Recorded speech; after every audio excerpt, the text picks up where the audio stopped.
friends, today I'm here with an awesome figure review. It's Electro from Spider-Man, the good Electro, the one that's like zoo zoo zoo, not the one that's like, I'm a geek, Spider-Man. Anyway, let's take a look.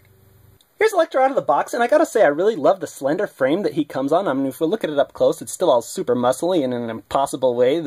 I mean, muscles never show up like this through real cloth in real life, but this is a comic book world, so of course he's gotta be muscly. But the proportions, they just sort of say like, hey, I'm just a normal guy who decided to be a career criminal. I like the sculpt on the hands. It really looks like lightning, or maybe something from a tentacle hentai. But either way, the sculpt is awesome on the hands. If we take a look at the face, this is not the Electro I know. I mean, well, I don't really know what Electro does during his J job or who he is or what his face looks like, but this isn't his classic look with the big yellow spikes. That's another alternate head that we get a look at during accessories. This is sort of like if Electro went to prison and had to tattoo his face to look like his mask. I don't really know what it is, but the sculpt on it's good. He's really an evil-looking guy. If we start talking about the paint, I like how his eyes are just like sort of shiny blue, like he's got electrical power surging through there, and I really like the paint effect on the hands. They're cast in a translucent blue plastic, but on the tops there's like this wash where it just sort of fades to black, and then the wrist is obviously black, so it transitions nicely, I really think. The paint on the body, the yellow design, I really like it.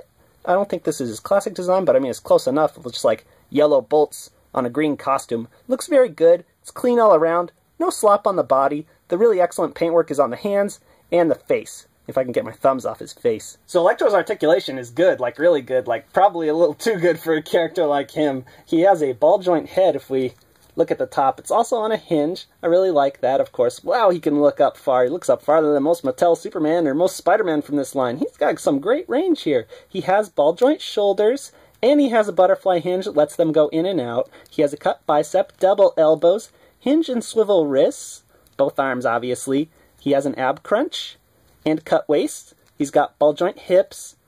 They go out that far. He's got cut thighs, double knees. Ooh, that bottom one's stuck. There it goes. Double knees, and a hinge and pivot, rocker ankle. Awesome articulation, one of the best on any Marvel Legend to date.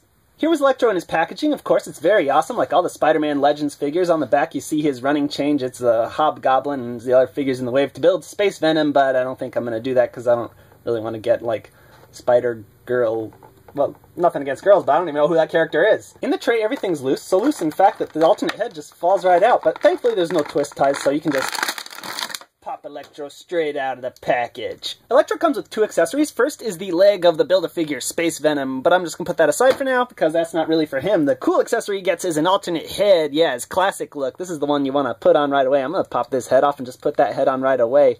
I like this head basically because I like the classic Spider-Man look, and I'm having trouble getting his stupid head on. Oh, and kind of bent that up. One nice thing about this head is, I mean, these things are not hard plastic. They're kind of rubbery. You can bend them. They just kind of bend right back. I like that. One thing I don't like, though, is no alternate hands. I kind of would like normal hands, but I gotta be honest, these hands are way more awesome than normal hands. Like, right? Who wants normal hands when you got these? I'm just gonna keep that head on Electro for the rest of the review, and it's time to look at his scale. Now, if we count the pointy tip of that head, he makes it to like 7.5 inches tall, but if we go to the top of his actual head, he's like 6.5 inches, which is just perfect for Marvel Legends. Here he is next to my old figure standbys, Batman and Spider-Man. Get out of here, Batman! Spider-Man's the appropriate figure for this review. And here he is next to just a menagerie of Spider-Man villains from Marvel Legends from across the years. I think he fits in really well with the crowd. Of course you gotta get Electro to get the Sinister Six completed. I think a lot of people think of Electro as being one of those B-list sort of characters, one of those lower-level villains that they don't really need on their shelf, but I gotta say, once I got him out of the package, I'm surprised how much I love this guy. There's really no negatives to him. I mean, the only negative thing I can think to say is I don't like his bald head with the tattoos, but there's an easy solution for that. Just put this head on, and then he's a great classic rogue, and I think he's a must-have addition to any Spider-Man villain collection. So go out and get him. Peace out, friends. Until next time.